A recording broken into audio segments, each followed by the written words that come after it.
Hello and welcome to the very first NFL Obsession podcast. This is Gabriel Courter, your host, and we are here to be obsessed about the NFL Football League, National Football League, which we will try to learn as much as we can throughout the season. We will be giving prediction, top 10s, and all sorts of stuff that are going to be really cool. I hope you guys follow these podcasts. I'm going to be on YouTube too, so I hope you're there too. And it's really good, NFL Obsession. So, this is the first episode of the show. It's the third week of the 2015 season. It's preseason, third week of the preseason game. We've seen some good stuff so far. I mean, a lot of the preseason stuff is meaningless, but it is good to learn about what's coming on for us. Fantasy people that are just, obsessed with fantasy football. This is the place to be. We're going to give them some information here. Right now we're talking about what's going on right now. What is going on right now in the NFL today. Wanted to talk about some quarterbacks, which I have had my eye on. Not that they're anything to be with fantasy, because I don't think they're going to break out extremely, but I've just seen some very good play from them. We're going to start with the Redskins. It's Kirk Cousins, who I've seen. He hasn't played good, but I think he's going to get the job from Mr. Robert Griffin III, who was Heisman Trophy winner, and he was really good his rookie year, and then he got hurt in the playoffs, and he hasn't been himself since then. But Kirk Cousins, he amazes me sometimes with the throws that he makes. He's not mobile like Robert Griffin, but he brings something else to the game, and he's mature. I just hope that this year that he gets even more mature, and he could make some good plays. He could very well do very, very good for Washington this year. Second quarterback on my list of these three quarterbacks that I'm trying to bring to your guys' attention is Sam Bradford. He looks very good in preseason right now, and not to mention the Eagles, in fact, look very good. The Eagles look very, very, very strong. They're going to be very tough to stop this year. I can say that because I've been watching their games, and they look very tough. Sam Bradford, I mean, we haven't even seen a lot of DeMarco Murray. The receivers that they got out there are big time. Jordan Matthews, guys like that, they're big time. And their defense, Walter Thurman and Brian Maxwell that they brought in, and they already have Malcolm Jenkins and guys out there that are just, I mean, if you want to get a fantasy defensive team, I would suggest the Eagles. They look strong, and they look good. Here's what happened this week in the preseason. We're not done yet because it is Sunday today, and the Houston-New Orleans game and Arizona-Oakland game has not yet been played. Well, New England edged out Carolina 17-13 on Friday. They beat Carolina. Tom Brady did play. He threw an interception to Charles Tillman, where he snagged it away from a Patriots receiver, which I do not recall the name of. Then there was Detroit-Jacksonville. Detroit beat Jacksonville in the end, 22-17, but Blake Bortles played a very nice game, as well did Matthew Stafford. He played a very good game. Kansas City-Tennessee was 34-10. Kansas City beat Tennessee. They played a very good game. Buffalo beat Pittsburgh 43-19, and that was my third quarterback, is Buffalo. Tyrod Taylor, he looks very good, and I think that he should be a starter at Buffalo. He looks very good. He's made a lot of athletic plays. I like him. I like what he's doing. If you ask me, he should definitely be the guy for this team, and I think that eventually he will be. But it's going to take some time. The guys are going to have trust in him, and I think they do. The team likes him. I like him. I don't know if he's would be a fantasy quarterback. Probably not, unless you're in a huge league and he's a free agent. I mean, I think he could do well. So 28-18, the Jets beat the Giants. Cleveland beat Tampa Bay 31-7, where Jameis Winston took some hits in that game. It wasn't that good for Tampa Bay. Washington beat Baltimore 31-13. There were some scruffs in there. John Harbaugh had exchanged words with Gruden. Also, Steve Smith and Chris Culver got ejected after a fight during this game. It was a big time thing. Steve Smith did score a touchdown before he was ejected. Cincinnati beat Chicago 21-10. Philadelphia creamed Green Bay 39-26. Seattle edged out San Diego with a last-second field goal, 16-15. Indianapolis beat St. Louis 24-14, where Andrew Luck did look all right. He threw one interception to Janoris Jenkins, which was it was good play by Janoris Jenkins. Wasn't a good throw by Andrew Luck. Denver beat San Francisco 19-12, where Peyton Manning was intercepted. It was a good game, all good games. So, I mean, that's really what happened this week. Cousins, he did well.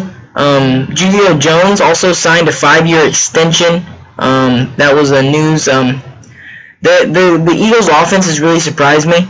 He looks good, and they've just been powerful. Their defense as well. The Lions with Amar Abdullah, he looks really good. And he could be a big-time fantasy player, because this is the time where the fantasy leagues are getting created. This is where they're drafting people. I mean, this is where it's all happening right now, is right now.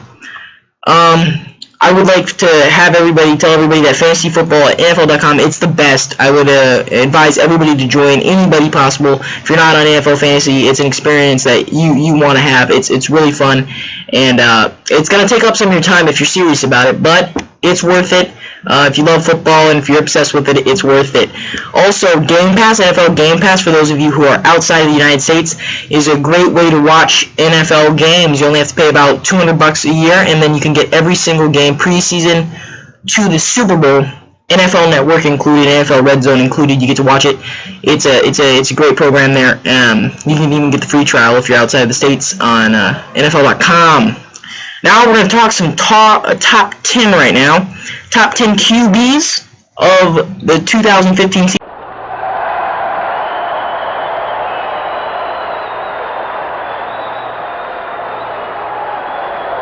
I'm going to give you the top 10 for last year in the statistics.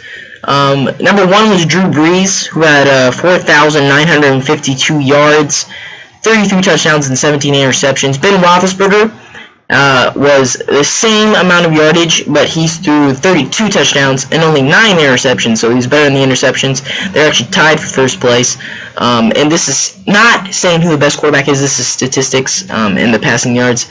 Andrew Luck threw for 4,761, 40 touchdowns, and 16 interceptions. Peyton Manning threw for also the same amount, 39 touchdowns and 15 interceptions. And Matt Ryan, Eli Manning also there, Aaron Rodgers, Phillip Rivers, Matthew Stafford, Tom Brady. Those are the top 10 in yards. I'm not going to go through all their statistics because it's not really needed. But predicted the first this year, if I was to predict, and I'm going to because that's what time it is right now, I will predict Aaron Rodgers as the best quarterback in the league. We're talking about best quarterbacks, and he's gonna really he's not gonna be the best in statistics because Jordy Nelson is down, but he's gonna show that he's still good because he's gonna work without Yuri Wilson, and that's gonna surprise some people. I think he's gonna connect with Devontae Adams and the other players he's got there to work with, and he always does. He throws beautiful passes, and I think he's gonna be there. Second, I think it's going to be Andrew Luck. He's a really good player, and he's maturing right now. I think it's his 3rd year of NFL football, I believe.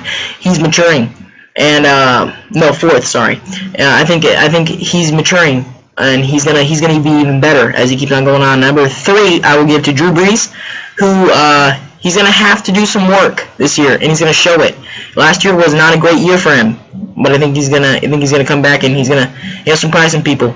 Number 5, I'll give to Ben Roethlisberger because he has all the weapons that he needs.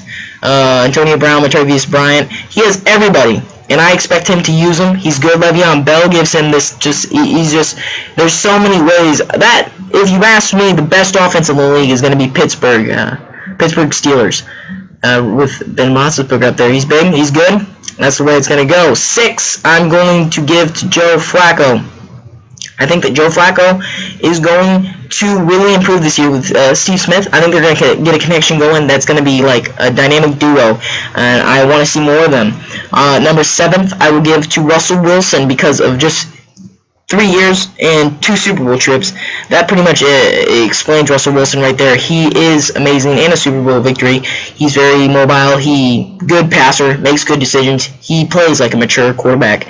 Number 8, we will be giving to Tom Brady, although he won't be seeing a lot of time. We'll still give it to him because he's just a great quarterback. And even though he could be a cheater, I'm not saying he is, but I mean, he probably is. If I had to say, he probably is. That doesn't change the way he plays football and how good he is at football. Number 9, we will be giving to Phillip Rivers, who I think is going to break out this year. He played very well last year. I think he'll play very well again. And number 10, we will be giving to Matthew Stafford, who I think will have a very good year because he really has one of the best receiving corps in the NFL with Calvin Johnson, Golden Tate, and Lance Moore. They're the best. Now he has Amir Abdullah. They're one of the best. That's my top 10 quarterbacks predicted for 2015, ladies and gentlemen. Now, this is the part of the podcast where I'm going to actually tell you guys a little about myself, because this is my first podcast, and I just want to, let everybody know exactly who I am. My name is Gabriel James Courter. I am a missionary to Haiti. My family is James and Rachel Courter, and I have brothers and sisters. I'm not going to mention them, though.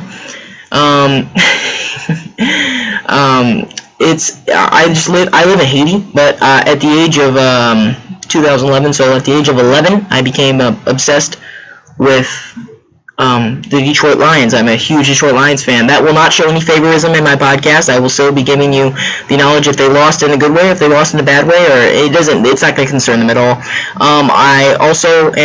I'm just in love with football in general. I became obsessed with it, started studying it.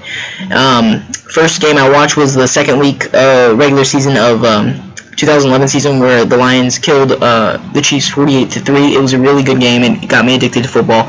Ever since then, I've been addicted. Now I'm starting a podcast about it, and I just hope that this podcast will take it to the limit and show people, that football is important. I mean, it's not the most important thing in life, but it's fun. It's a hobby.